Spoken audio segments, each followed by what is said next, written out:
Hello, everyone, and welcome to episode 2 of In Question. My name is Nate. And I'm Vincent. And today we're going to be talking about veganism, mainly talking about the ethical arguments in favor of going on to a vegan diet, and then by the end of the conversation we'll be trying to address some of the concerns people have about the nutritional deficits that some people believe there are with a vegan diet. But before jumping into any of that, I think it's important that you know where we currently stand on the topic of veganism. So, as for myself, I am a vegan. I've been a vegan since about 2018 now, and the thing that originally got me to shift over was listening to people like Ask Yourself and Vegan Gains making YouTube videos pushing forward the arguments. Because I was aware, for example, of the conditions in factory farming, but there was something inside of me that prevented that from moving me over. And the two main things were, I think, as Peter Singer would call it, speciesism, and number two, there were still a couple of concerns I had about nutrition. But Vegan Gains made a lot of compelling videos, in my personal opinion, that, got rid of a lot of those nutritional concerns that I had. And when it came to Ask Yourself, when it came to the argument Name the Trait, which I think we'll be jumping into later on, that's what got me to overcome some of my moral limitations when it came to how we perceive animals.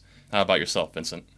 Yeah, no, so as of right now, I am currently not a vegan, I'm afraid, but I am in the process of attempting to become one. I'm dedicating a day as of late to just making vegan meals and trying to understand how to make good tasting ones. I'm not a good cook in general, so imagine me immediately trying to jump over to a vegan diet.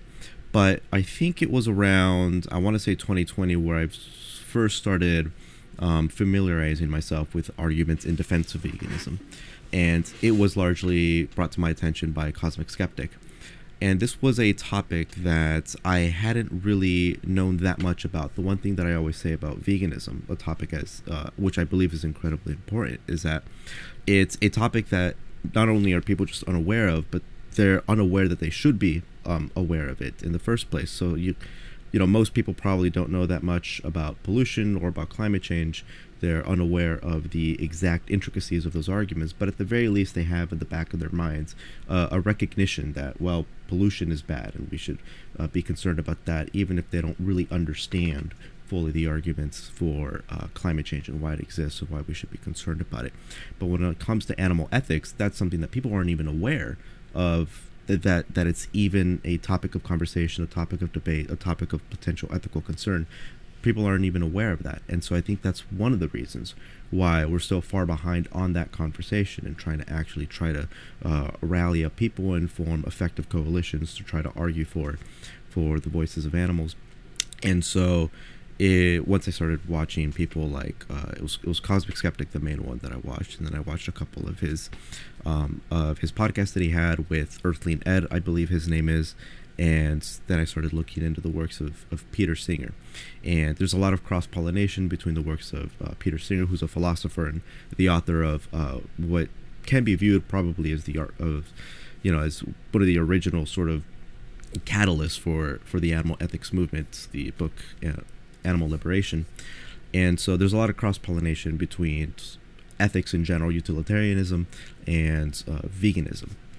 And so I started becoming interested there, and I didn't really make the leap yet because it wasn't something that I was fully convinced of. But I remember I was told something that bothered me, and it was completely correct, and it's a shame that I still don't abide by what was told to me.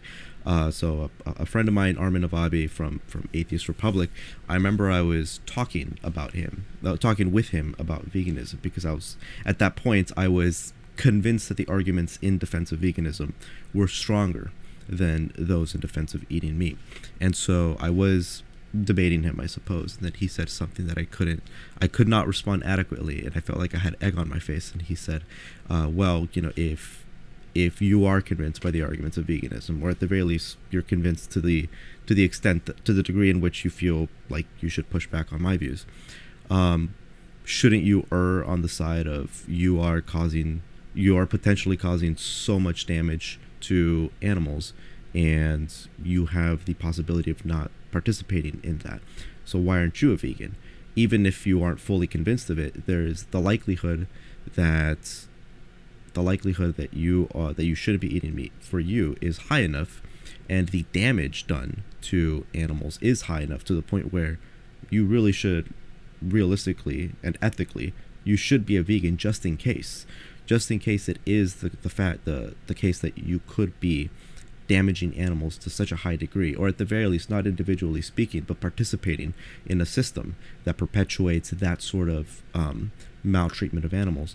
At the very least, you should err on the side of caution and not eat meat. And I didn't have an adequate answer for that. I actually don't remember what I said, but I promise you it was stupid. And so ever since then, I realized I really should actually be practicing what I don't want to say preach, because I don't really talk about veganism that much, and I don't talk about animal ethics, but I really should actually take more seriously the things that I'm saying. And so I'm starting right now transitioning into a vegan diet, just starting off slow, because I mean, as I said, I don't know that much about nutritional diets. I'm convinced though that it is perfectly possible, and I'm also a horrible cook, but that's where I am right now. Sorry for the long-winded explanation of where I am now. Well, no, it's totally all right. I mean, I think it's important for people to understand, where we're coming from and kind of like, see why we are where we currently are. But on a positive note, I think that it's great that you are trying to make that gradual transition over to veganism because, a lot of people, like it or not, meat can be very tasty. So I think that for most people, it's better if they just try to like gradually shift over than just do it overnight and risk relapsing. And Peter Singer himself even says in Animal Liberation that this is not going to be solved overnight. We're going to have to make gradual incremental changes if we're going to make this transition done effectively. So yeah, I applaud your efforts, and yeah, pretty soon we'll all be on the same page, I hope. Mm-hmm. So with all of that being said, I think we might as well just jump into one of the arguments, I think the most compelling argument out there for going vegan. So in the world right now, we can all agree that things like racism, sexism, all the other kinds of negative isms out there are negative. And the reason why is because, in spite of our differences as human beings, we all agree that we should be treated equally under the law. I mean, sure, you can look at somebody and say, oh, they're a different height, they're a different skin color, they have different genitalia, but all of those things are completely arbitrary because at the end of the day, we are all people that desire to be happy, we all desire to avoid suffering, at least like under the utilitarian lens, that's what we should be prioritizing. But the question is, though, why should we only prioritize well-being when it comes to human beings? Because obviously human beings aren't the only living things on Earth which are capable of being happy or capable of suffering. So from that perspective, we should also include things like dogs, cats, pigs, cows in our moral framework. And to an extent we already do when it comes to dogs and cats, but we still have that one limitation when it comes to factory farm animals. And people will usually point out different traits which pigs or cows have, which makes them the exception to the rule. People will say things like, well, they're less intelligent than us. Well, they don't have all the same abilities as we do. However, the argument that Peter Singer and a lot of vegan activists online will point out is that what if we were to apply one of these traits to human beings? So when it comes to the question of intelligence, there are people out there who are so mentally disabled, their intellect is actually lower than that of, for example, a pig. So would that morally justify torturing, killing, and eating a human being? And a lot of us would say no. So what Peter Singer argues for in Animal Liberation is that we should apply an equal consideration of interest to all sentient creatures, because at the end of the day, when it comes to the species question, it's completely arbitrary. Mm-hmm. That was the name of the trade argument, I believe, that was popularized by Ask Yourself. It really is just a big stumper, because I don't think there isn't a good answer to that. So as you said, many people would answer to the question of, what is a trait that a human has that an animal does not have, that justifies our treatment of animals, that justifies us consuming them, slaughtering them and consuming them. And as you said, a lot of people would very quickly say something like intelligence or consciousness, right? Or ability to enjoy life, or to enjoy in the same extent that humans do. And the problem with these answers is that they sound appetizing at first. They sound like they could really be a good demarcation point. But the problem is that they're not very consistent because, as you said, if we're talking about intelligence, well, what about someone who is severely mentally disabled? And clearly, a lot of people are going to be uncomfortable with the idea of just treating that severely disabled person same way that we would treat a pig. Same thing also goes for consciousness. Well, what just for the sake of the argument, let's say something like a pig isn't anywhere near as conscious as a human being. Well, what about someone who is comatose and where they're not expected, reasonably speaking, to actually come out of their coma anytime in the future? And let's say they have no families or relatives. It's just them alone. A lot of people would squirm, I think rightfully so, at the idea of butchering that person who is comatose, who isn't conscious, or at the very least has a very low level of conscious to the point where it's analogous to a pig. So a lot of the answers, the attempted answers, really don't cut it. And the obvious thing that a lot of people will respond is, okay, but those are extreme examples. It isn't the idea of, a severely disabled person is extreme. But I don't think that quite all, and then Peter Singer, I think, properly illustrates this in his book, Animal Liberation, which I highly recommend, is that that's not where moral consideration really comes from. It's not intelligence, because among our species, the human race, we fluctuate on so many things. We completely, it's a spectrum.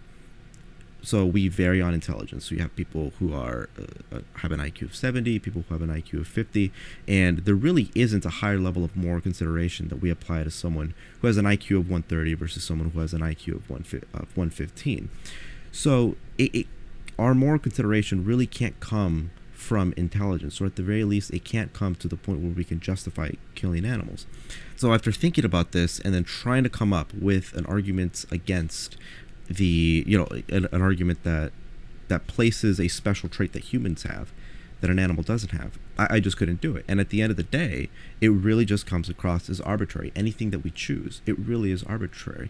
And there's very little difference in the justification that one would have to privilege human beings in the way that we do. It's very difficult not to compare that to the level of importance that a white person would have given themselves over a black person in the 18th century. And in order to justify slavery, in order to justify racism, it's very difficult to make a genuine, logical, and coherent difference between those two, those two formulations. And so I don't know, what would you say is probably the strongest attack against the name the trait argument, would you say that you have heard?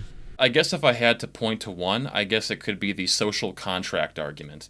Because on the surface, it might seem compelling to a lot of people. I remember I've seen a couple of debates where the social contract argument was levied against vegans. But keep in mind, there was a point in time where we considered, people of color outside of the realm of the social contract. But now we do. I think that part of the issue here is that from birth, we are told that eating meat is a normal, natural thing to do, so we take eating it for granted, in the same way that people 100, 200 years ago would have taken chattel slavery for granted. It's a normal part of our society, but it is up to people who are interested in trying to improve the well-being of animals in this world to break people out of that. I mean, that's the purpose of philosophy to begin with, is to challenge the status quo and show how maybe some of our moral assumptions aren't as well grounded as we believe they are. But returning back again to the social contract argument, this kind of leads back into the question of people who are mentally disabled. If you are so mentally disabled, you are also not going to be able to even comprehend the idea of a social contract. So does that therefore justify it? No. At the end of the day, you're just going to go back to the question of, it's because they're a different species, which is equally as arbitrary as dividing people up based on things like sex or race. Mm-hmm. And I think it's made so much worse by the fact that we really have no justification for why we do it. It'd be one thing if we could say something around the lines of, well, we need it because nutritionally speaking, we really are that much better off eating meat. And you could make that argument, and you can make that argument compellingly enough for certain places around the world. But in a country like the United States, a country, any first world country, it really is difficult to make that argument. The idea that you wouldn't have the resources, even recognizing that a lot of these plant-based diets, on average, are more expensive. And so, at the end of the day, at the very least, for presumably someone like you and me, the only reason why we would eat meat is really just because it tastes good. And the idea that we're eating something just for the sake of, our own sensory pleasures, and completely neglecting the fact that a lot of that came from factory farms and grueling conditions, taking a calf away from its mother. It really is sickening.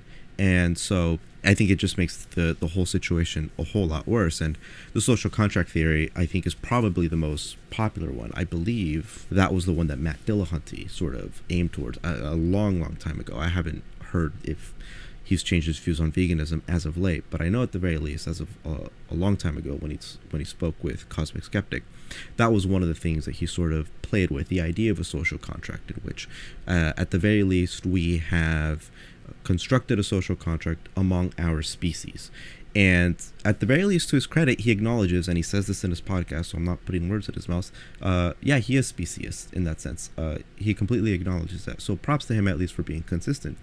But it's certainly not consistent with the type of ethical framework that I've constructed for myself, and I believe should be constructed in general, which is largely utilitarian in nature. And so I'm concerned with trying to not only reduce the suffering of people, of all sentient creatures, but also increasing the well-being as many creatures as possible.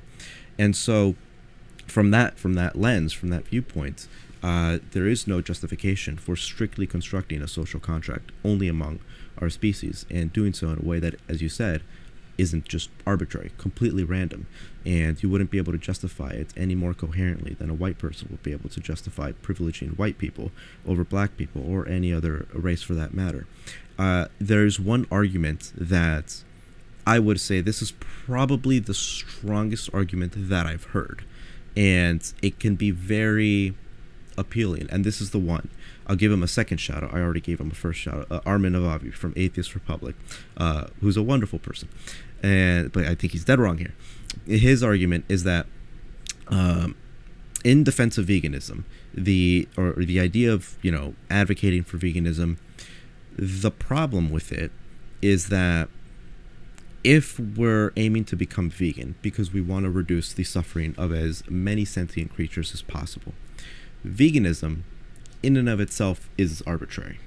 There are so many things that anybody could be doing that would immediately reduce the suffering of anybody. And so, Peter Singer himself actually thinks about this, comes up with this thought experiment, right? You're walking down the street and there's a pond you're coming across a pond, and you see a drowning drowning little girl, right? And you have new sneakers. Most people obviously would be perfectly okay ruining their new sneakers for the sake of saving that young girl. And the idea is that we're pretty much always in that position. So those $50 that you spent on your most recent new sneakers, you could have easily used those $50 to save someone in a different country, to feed someone in a different country. And so Armin Avabi sort of looks at this and says, that's pretty much everything, all of life, right? I have 3 lights on right now in my room. I could have 1 light on, and I could use the amount of energy and money that I would save from only having 1 light instead of 3, and donate it somewhere. Let's say a charity from Effective Altruism. My air conditioning, I really don't need my air conditioning. I could turn off that air conditioning and donate that amount of money that I would save, that amount of energy, elsewhere, to a place that is much more important. So he places veganism just among one of the many pillars in which we can look at and in hopes of trying to reduce the amount of suffering in the world. And veganism really is just arbitrary. It's just as arbitrary as as basically our accusations against the person who privileges human beings. And so I would say that's the strongest argument that I've heard. I'm not convinced of it. I wonder if you've heard it yourself, and what are your thoughts on it? I've never heard that specific argument, but I have heard arguments of a similar nature, and I frankly do not find it that compelling. And there's a couple of reasons why. So number one, At the end of the day, in spite of our morality, we are all human beings, and human beings are by our very nature flawed. We're never going to perfectly follow our morality no matter how hard we try, but it's just a matter of our morality being a framework for how we should conduct ourselves in everyday life. So, if you have a morality where you say, try to avoid being angry, yeah, you should avoid being angry, but at the end of the day, whether it's getting into an argument with somebody or something in the news makes you upset one day, it's going to happen, but you're just trying to follow it to the best of your capabilities. So with a lot of people in the Western world, it is more than within our ability, financially speaking, to switch over to a vegan diet.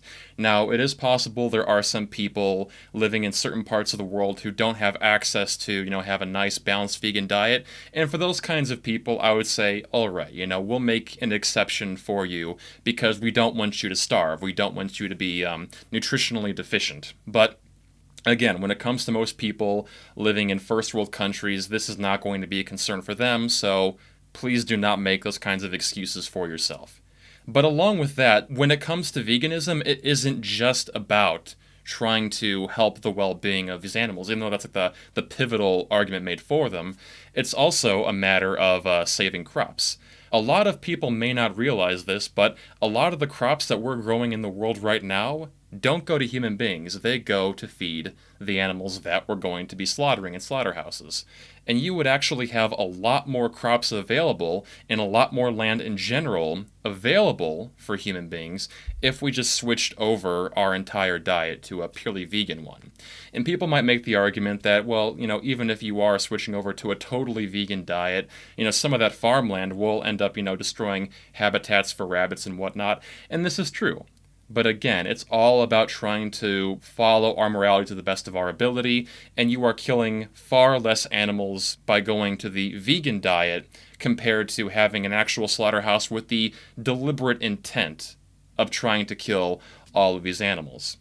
And the final thing I'd like to point out too is the climate change argument. It turns out that out of all the animals we're currently slaughtering in slaughterhouses, cows produce the most CO2, and they're contributing the most to climate change. So, at the end of the day, there are so many other factors to consider besides the animals that lead to saying, like, all of these things combined make it so much of a benefit to switching over. And, if there are some people out there who are not capable of fully switching over, or they just lack the willpower to, I think it's a good first step if people switch over to, for example, a Mediterranean diet. Because the Mediterranean diet doesn't really include beef in it. And that would be such a positive transition over to where we are right now in America. Mm-hmm. Yeah, and the Mediterranean diet, last I checked, is ranked as one of the healthiest diet that you could take. It's linked with some of the highest average lifespans. So, and it's from what I hear, as you said, it's actually pretty tasty. Have you seen that documentary? I know a lot of people talked about this one. Cowspiracy. Is that the one that talks about basically what you just mentioned? I have heard of it before. I think I've seen the trailer for it, but I've not actually gotten around to watching it. I have seen Earthlings, for example. I've seen Dominion, which is about, what goes on in factory farms. But I take it that Cowspiracy is more about, the pollution because of farming cows, right? I believe I haven't seen it myself. I was just curious about that one because I know that one was incredibly popular. And it's a shame because you do see a lot of these documentaries that start these really large social movements. I could be completely wrong about this, but I'm pretty sure I'm right that the documentary Blackfish was the catalyzing enzyme that allowed that caused SeaWorld to no longer breed orcas in their at SeaWorld, and so they're just waiting for the ones that they have, I guess, to die, and then they're no longer going to have orcas there. I could be completely wrong, but I'm pretty sure I'm like 85% sure I'm right about that. But yeah, as you said, there's so many other there's so many other venues that we can look at that have nothing to do with the welfare of animals. If let's say you're a speciesist and you're perfectly content in acknowledging that, and whatever your rationale may be, you've found a way to convince yourself that we should privilege human beings. And by the way, Peter Singer himself has stated that the arguments for veganism and the arguments against speciesism doesn't require us to believe that animals are perfectly equal to humans, and that if we're confronted with saving a pig or a human being, they're, we're not saying that they're of equal complete value. That's not the argument. It's just that we should give equal consideration based on their desires. But let's say you're perfectly happy with identifying whatever trait it was that privileges human beings in such a way that you can, kill animals.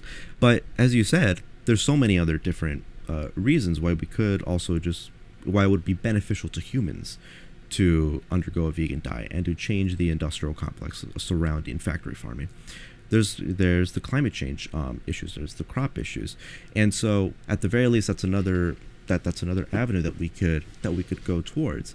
Because I do think that, and I believe I've mentioned this to you in the first episode that we did, where I think a part of the reason why we haven't done that much work with veganism, and I view it very similar to the reason why we haven't done much work with climate change when it comes to changing the public consciousness, is because the activism behind it took on a very political model, I want to say. And so people associate this, annoyingly enough, with sort of, the annoying hippie girl that just sort of, wants pure love and stuff. And so there's this tainted association there to the name of veganism, so much to the, I would say that many people who don't know that much about veganism, they hear that term and they'll immediately make that association and not give it a second thought.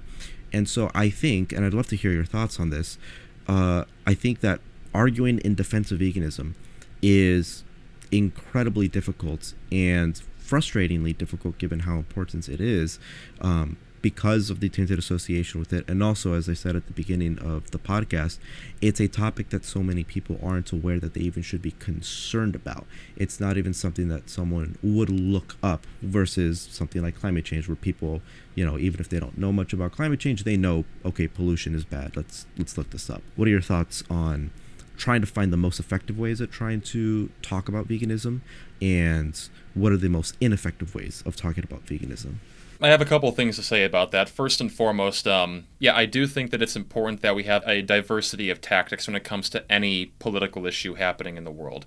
Maybe there are some people out there, obviously there are some people who've been drawn to organizations like PETA. There's something about that which is appealing to a certain kind of person.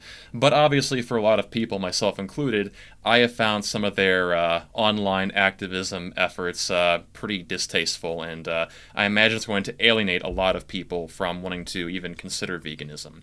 I do find the Alex O'Connor methodology, given these public speeches, he's a very rhetorically effective speaker. I think that his methodology could reach a lot more people than what's been done thus far with organizations, again, like PETA. But in spite of the optics or lack of optics for some people, I think it's important to realize that every major social movement in history has always had its detractors. You can look back at, for example, the women's suffrage movement, and there were plenty of propaganda posters condemning them, saying they're a bunch of old hags and whatnot. So whenever you're trying to challenge the status quo, people will always try to mock and ridicule. And it's up to people who value these social issues to push ahead in spite of it, and not let those detractors, get in the way of you trying to push an idea forward. And I remember listening to a couple of clips of Alex O'Connor, and this is a very important point when it comes to animal ethics over other human considerations, is that when it comes to human beings, we have the ability to actually vocalize our concerns. We have the ability to use the microphone to our advantage. If you're a chicken, if you're a pig, you can squeal, but you have no way of actually furthering your own interests independently. Human beings have to be the ones to push forward these concerns ourselves, because the most vulnerable people in the world need other people who are in that position of power to fight for them on their behalf. I completely agree. There was, I remember getting into a conversation with a coworker about this, and this was when I was reading Animal Liberation. And so I asked them the question of, what is a trait that a human has that grants us such a great privilege? And their answer was the ability to communicate. And so I'm going to try to present his argument as identically as possible from what I remember. But it was precisely because of their ability to communicate, that they can tell us what their desires are. If we do not know what their desires are, and we're relying, let's say, on our understanding of the nervous system, then according to him, that wasn't enough. There must be some level of communication that I guess is basically predicated on language. It's not just them squealing. It's not just them clearly showing signs of displeasure. And my obvious answer was, well, do you need to communicate with an animal in order to get an idea of what they're feeling? I don't need to be able to speak with my dog to know that my dog doesn't like it when I hit it, right?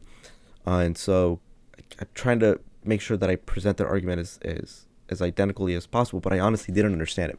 But this goes back to what Alex O'Connor was saying, and it's just completely true. The fact that they can't communicate is precisely why they need advocates. They can't articulate their points in the way that Webb Du Bois could. The way Frederick Douglass could, right? They can't articulate their points in the same way that us debating here or us having a conversation here can. This is clearly a situation in which there's a lot of suffering that they're undergoing, and there's only so much that they can do. In fact, they've exhausted all their resources, really. They've done everything they can, and the rest is up to us. The rest is up to us to try to convince our fellow Homo sapiens, to try to get them to recognize that at the very least, this is something that you should take into consideration. At the very least, this is something that you should look into. To add on top of that, there are some people, unfortunately, out there who will argue that that animals can't feel pain, or because, like you said before, because they can't communicate, we have no idea of knowing what their interests are. Now, it is possible that, because we can't literally read an animal's mind, there could be some interests of theirs which we are just totally oblivious to.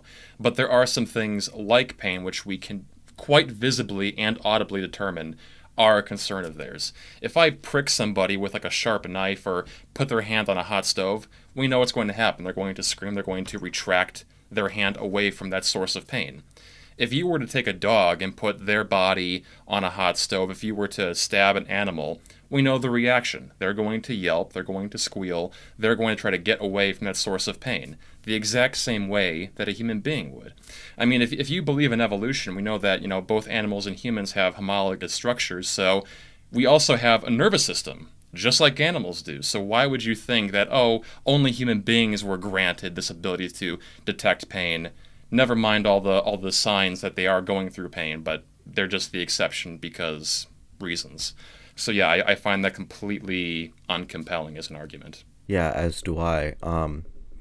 I think another part of the reason why it's so difficult to convince people of this, or to, at the very least, as I said, to convince them to take an interest, is because this is an issue that is so far detached from something that negatively affects us in the way other topics of conversation do, right?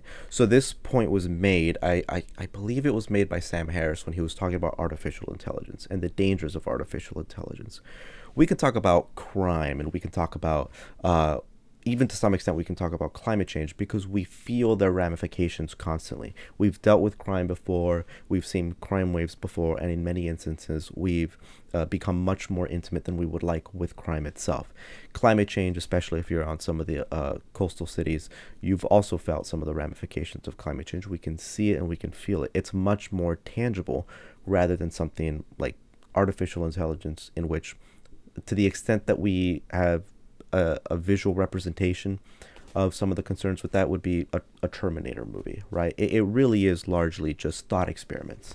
And so it's, even if you're convinced of the dangers of artificial intelligence to the Skynet level, even if you're convinced of that, it's very difficult to actually elicit a reactionary emotion, or the expected emotion that you should have if you truly believe these things.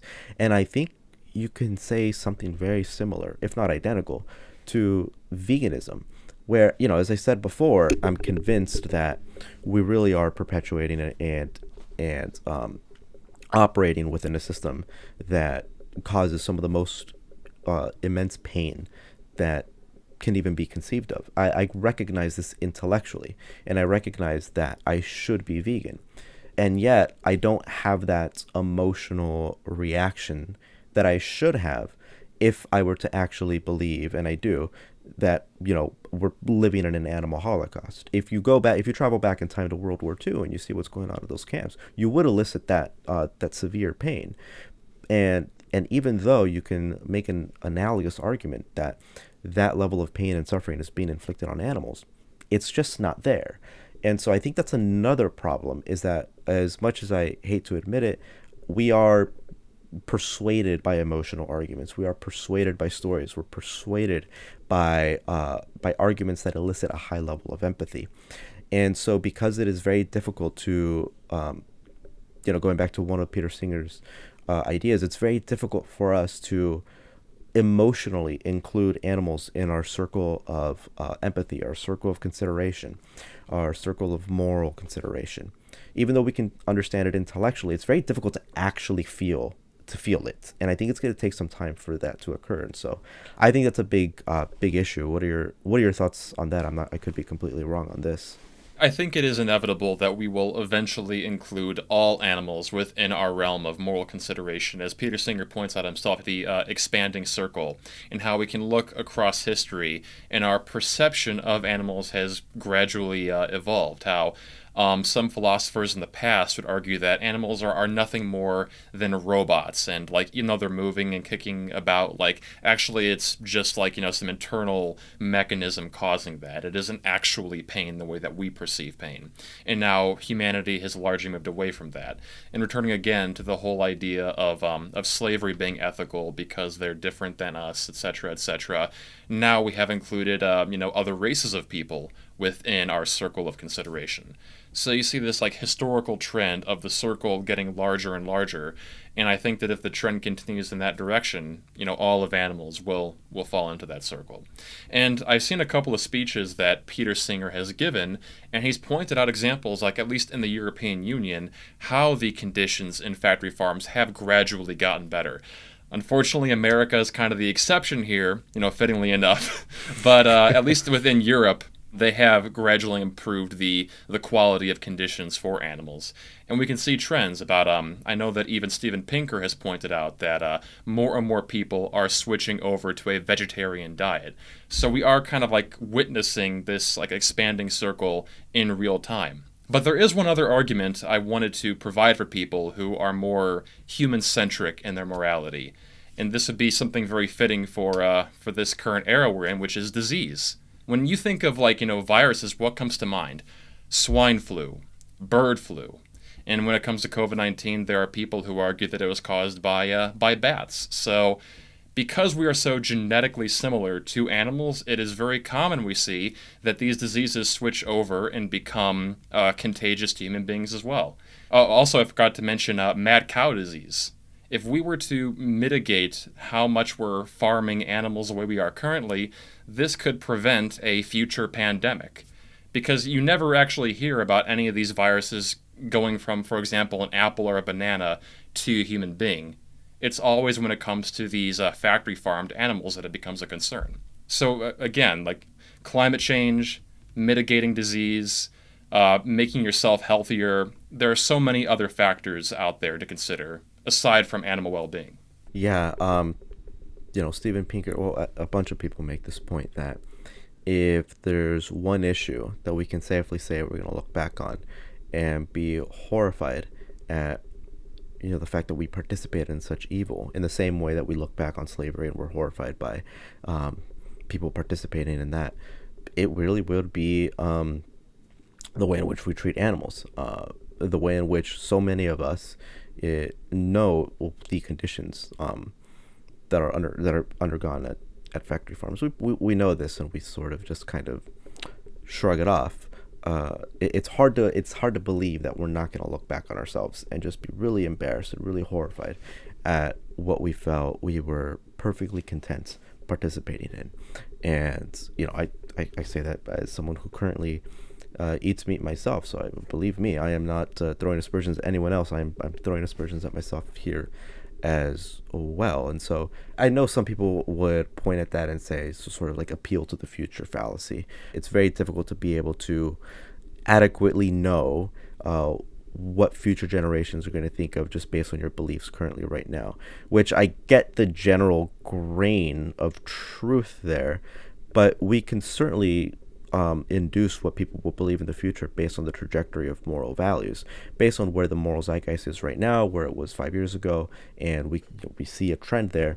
I think it's pretty obvious that there's a trend, as you said, more people are becoming vegetarians. There's a clear trend in which more and more people are taking into consideration animal ethics, and it's very hard for me not to believe that we're not headed in a direction in which we would look back and just be horrified at what exactly it is that we are okay with doing in this day and age. And so, do you have any thoughts on that? The idea that, we're going to look back and just be horrified at this? Well, but yes, while it is true that we cannot, with complete precision, predict the future, all we can rely on right now are trends, and the trends are showing this gradual increase in people switching over to a vegan diet, taking more animals into consideration.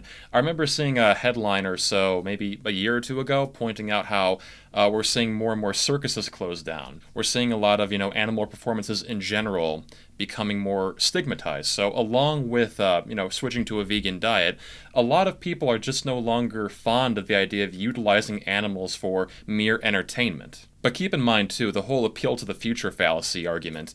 This would be an argument to deny climate change as well, by saying, oh, well, this is a trend we're seeing right now, but, maybe tomorrow it could shift gears. But it's like, no, we have to rely on the best scientific evidence we have available to say what is most likely to occur. What are your thoughts on that, by the way? So that's another thing that often gets brought up is whether or not we're talking about animals in confinement for the sake of zoos, right? So one of the arguments, for instance, in defense of having orcas, or this is the argument that SeaWorld gave in defense of orcas being at, them giving them a proper venue to live at SeaWorld, is that they live longer on average at SeaWorld rather than they would do in the wild. And it turned out that just simply wasn't the case. They actually lived, at a minimum 3 times more in the wild than they do locked in cages. And so obviously, I think we would both agree that if the animal is suffering being locked in a cage, then it's not justifiable to hold them caged in there. But do you think that there are many instances, let's say zoos, in which we can have adequate conditions for the animals living there, and the adequate conditions there are adequate enough to the point where the animal enjoys their life and there isn't a noticeable change in their life expectancy? And so even though they're not free and frolicking where they normally would be, it is justifiable to place them there, given that they're not suffering very much, if at all. And there actually is a benefit to humans there, in which you can have children and adults learning more about animals and seeing them up close. What are your thoughts on zoos in that regard? I'm, for the most part, a zoo abolitionist. I think that just locking animals up in these confined spaces for profit is a completely unethical system. And in regards to the whole argument about learning, I mean, again, you have these animals in a confined space outside of their natural habitat. So, I mean, you're learning how an animal reacts when in prison. You're not learning how an animal reacts in the wild. You're going to learn far more from watching, for example, something like National Geographic and seeing video documentaries of how they actually behave instinctively, rather than, seeing them grabbing up at a cage or seeing some 10-year-old throw peanuts at an elephant. So, yeah, I don't think that whole educational argument really holds up. And like you're mentioning before, I mean, yeah, if a human being is locked up in prison, we know how anxiety-inducing that can be, like the mental torture that can do to a human being. The same thing applies to a gorilla. The same thing applies to a lion. And if we care about the mental well-being of these creatures the same way we would when it comes to a dog or a cat, we should want these animals to be in an environment where they're going to be able to live out the best of their lives. Mm-hmm. It seems like we're in complete agreement as of right now. What are your thoughts now on? We could probably also venture into the nutritional aspect of this, the third phase. Now, this is one where I'm always a bit concerned about talking about nutrition because, as I've said earlier, this is a topic where it's not something that I've ever dedicated my life to. Clearly, I'm not someone who was too interested in being physically fit, at the very least not up until now. And so the nutrition, just arguing or advocating for a particular nutritional diet is always a bit scary for me. So I usually just defer to the experts, right? Let's say someone like David Sinclair. So you won't see me advocating a meat-based diet, let's say, only meat-based diet. But what are your thoughts on the nutritional aspect here, where the obvious accusation is that where are you getting your protein from, right? Can you really just get it strictly from beans and rice, or must there be, or can you strictly get it from vitamin B12 supplements? Is there something else that that you could get your protein from, an adequate number of protein? I guess this is where I'm just going to throw the ball in your court, because you've been a vegan since 2018, and so as much as I can research this and look this up, you have clear, genuine experience there that you can attest to. So what are your thoughts on the nutritional argument against veganism there? Well, I mean, you can look at me right now. I think that I frankly look in pretty good health. I'm not rotting away, So I think that I'm like an example of someone who's been a vegan for years, and I'm still in good condition. And again, you can look at people like Vegan Gains, like Cosmic Skeptic, all of these other vegans on the internet. There are even vegan bodybuilders out there. So clearly, this is something that a lot of people are capable of doing effectively. But like you were saying before, let's defer to the scientists. So I have a couple of links here. And the first one is from the Academy of Nutrition and Dietetics. And they said in one of their journals that an appropriately planned vegetarian, including vegan diet, is healthful, nutritionally adequate, and may provide health benefits for the prevention and treatment of certain diseases. So here we have an established scientific journal confirming that, as long as you have a balanced vegan diet, you can totally be healthy. And then along with that, there's the British Dietetic Association that confirmed that well-planned vegan diets can support healthy living in people of all ages. It doesn't matter if you're an infant, it doesn't matter if you're an old man. Anybody, as long as they make sure that they're keeping everything balanced, can be healthy. But the one concern that I usually see people bring up is, like you mentioned before, the vitamin B12 concern. You can easily go to your local pharmacy and get like a little bottle of B12 supplements. They're incredibly cheap, and that can mitigate any concerns you have there. And the same thing goes for things like iron. You can just go and get a bottle of that, but there's plenty of iron-rich vegetarian food out there for you as well. Mm-hmm. Yeah, and as we've said, earlier on in the podcast, we can completely recognize that there are some people who simply aren't in a position in which this is all easily accessible to them. We can recognize that there are some places in which they don't have the privilege as you and I do, in which we can easily say and do these things. So, that's why I've never been convinced by the argument that this is just completely unfeasible and it is unsympathetic to people in countries in which they actually can't acquire this. Completely recognize that, and the idea is to spread advocacy and change the system ultimately to the point where you will eventually find companies who are incentivized to make these products at incredibly cheap prices, and to hopefully find some great breakthroughs in which we can actually make these items at a much cheaper rate, and so they're much more accessible to other places, to other people. Another thing that people often say is that we simply just don't know that much about nutrition.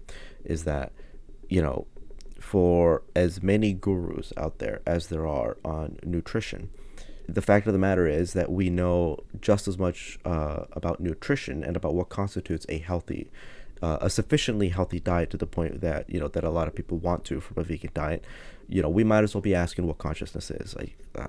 There's that old saying, which I forget who said it, but the idea is, the more books there are on a particular subject, the less we know about it. So the fact that there are so many books on consciousness and so many books on nutrition just goes to show you we know very little about it. There's so much bunk about nutrition as well. We have, great philosophers like Gwyneth Paltrow selling her goop thing.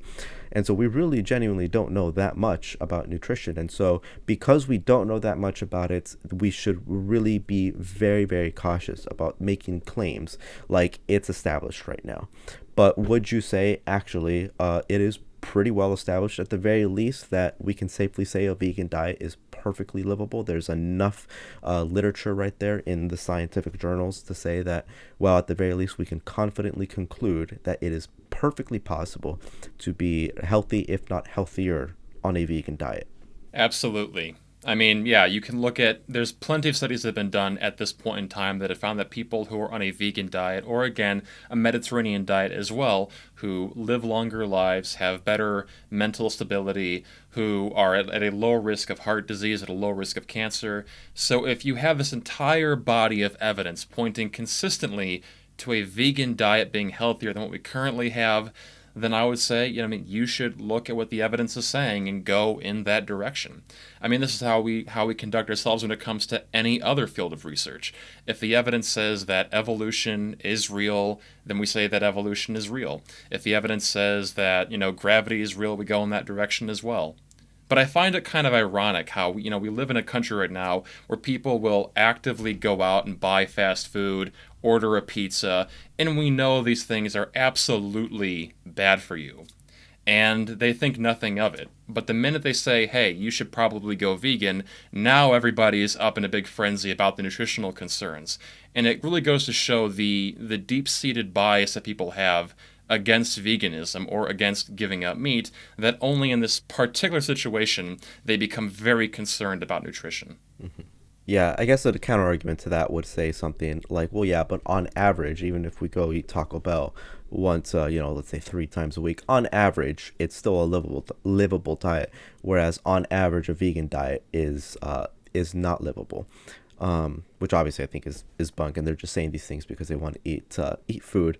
But just throw in an obvious counter argument, I think that a lot of people who would want to defend their position would say. But anyways, Nate, so we're coming up on the hour now, and so I'll defer to you. Is there anything that we haven't talked about that you would like to bring up? There was one thing that Peter Singer brought up in Animal Liberation, which I think we should also focus on too, is going back to the whole idea of animals in captivity. Animal experimentation. A lot of people will say, well, okay, maybe you're right about we don't need to eat meat to be healthy. Maybe zoos are unethical, but don't we need to keep some animals in captivity for the sake of doing research to make sure that that certain medications will be safe for human beings? I'll let you go first on this one, actually. So, what do you think about that line of reasoning? It's certainly concerning. So, Peter Singer, the great thing about his book that he has is that I think he dedicated like 50 pages of his book to just detailing many examples of experiments that have been conducted on animals. And the one pattern that you recognize is that more often than not, the conclusions were basically null. They'll say things like, we didn't get enough data, or we didn't see a strong enough reaction from the animals that we're experimenting on to say that we've reached a conclusion on whatever it is that we're studying. So more studies will need to be had in the future. And these experiments that they're doing are really horrific. And these are ones that are readily available that you can just easily look up online and see what what they've done to animals, and you can see pictures of the actual experiments.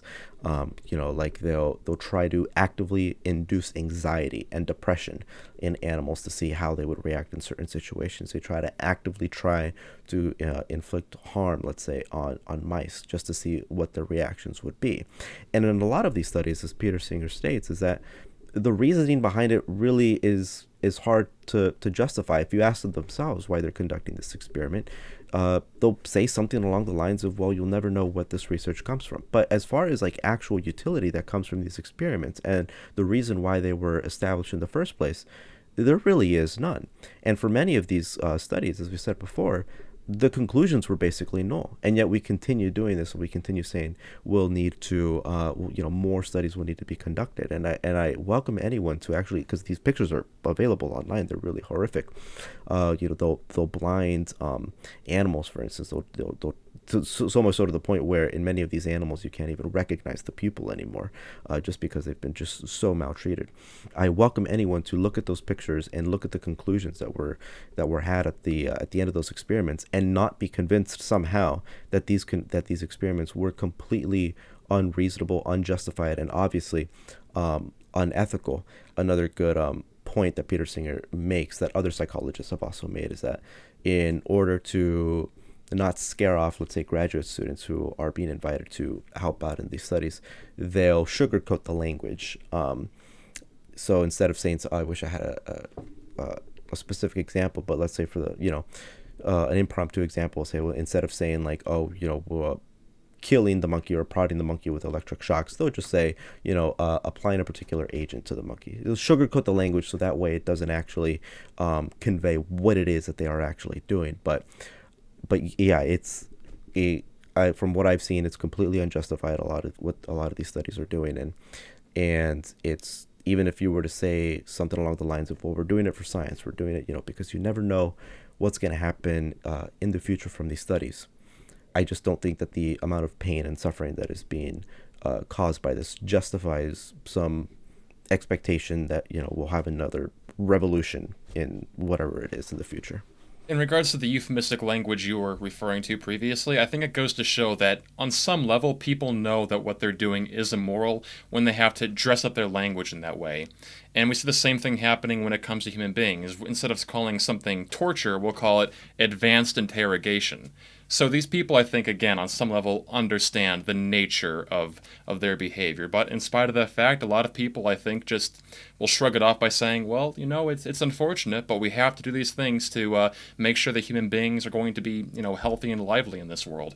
But we need to dispel this notion that this is important research being done here, because, like you were saying before, a lot of the conclusions of this research are fairly common sense. Like, they talk about heating up animals in various ways, like in a stove or in a microwave. And it's like, well, yeah, naturally you're going to become sick and die if you're heated up to a certain extent. Not very productive research being done there. And a lot of this research as well is not being done for, life-saving medication. It's being done for a beauty product. Do we need to have another brand of lipstick or hair care product to make the world better? I think that when it comes to that versus animal suffering, the animal suffering is a far higher priority in this world. And keep in mind that just because something may be effective for a mouse, for example, does not always mean it's going to be effective for a human being. So there was research, I believe, back in the 50s or 60s, and they found that this one medication called thalidomide was effective when done, I believe, on rabbits or mice. But lo and behold, just because it worked for them did not mean it worked for human beings. When women were taking this drug thalidomide, it led to deformities in infants. And then you have a bunch of people that for an entire decade or so were being born with these deformities. And on the other hand, when it comes to a medication which may be very important for human beings, it may not be effective for a mouse. They did research on insulin on mice and found that it would cause some deformities in mice. And yet it's totally safe for human beings who have certain mental conditions or certain health conditions to take. So we need to move away from this notion that animal testing is this, end-all, be-all.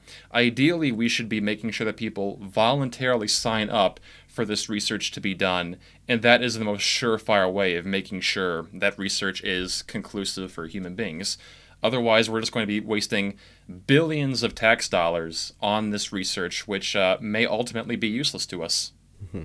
Yeah, a lot of money goes into these projects, and as you said, the conclusions, a lot of them are really common sense. There's no good reason why us just being confident in this one conclusion that we could have already induced would have been the case, would have been justified, especially given the amount of pain that was inflicted and the amount of suffering that was inflicted on the animals. And so luckily this one does seem to be a field in which it is getting better. There is progress being made, and there have been large coalitions of people trying to advocate on behalf of animals to a much more effective rate. I think I forget what year Animal Liberation was written, but at the very least in the edition that I have, which I think was 2010, I think the edition that I have is, he gives a little update, and he said that, luckily there have been coalitions of people that have been advocating for proper treatment of animals, and it's actually been pretty effective, or at the very least much more effective than advocating for veganism in general would have been. And so I highly recommend people just look into these experiments and just see in detail what exactly it is that they're doing. They're trying to instill a particular pattern, let's say, among a primate, and they're forcing this pattern basically just by inflicting pain at certain intervals.